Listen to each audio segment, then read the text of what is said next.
के कंपैरिजन की अगर हम बात करें इनके कि इनमें से बेस्ट कौन सा है, तो देसी घी आपके ओवरऑल ब्रेन के लिए बहुत अच्छा है, आपकी हड्डियों को मजबूत बनाता है, जोड़ों के दर्द के लिए इंतहाई मुफीद है।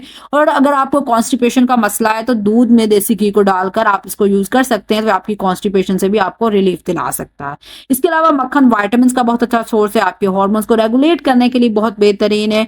और ऑलिव ऑयल आपका हार्ट और वेट लॉस फ्रेंडली चीज है।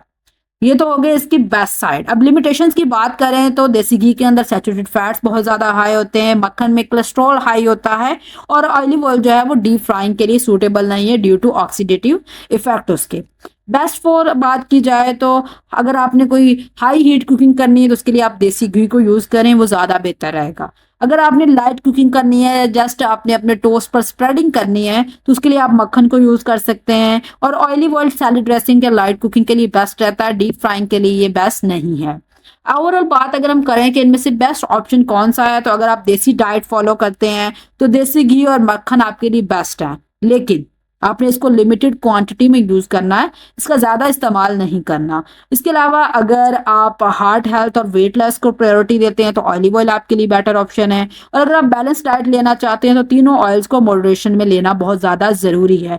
बेस्ट अप्रोच की बात की जाए तो पराठा या देसी खाने के लिए देसी घी या मक्खन बेहतर है, और कुकिंग और सैलेड ड्रेसिंग के लिए ऑलिव ऑयल को इस्तेमाल किया जा सकता है। और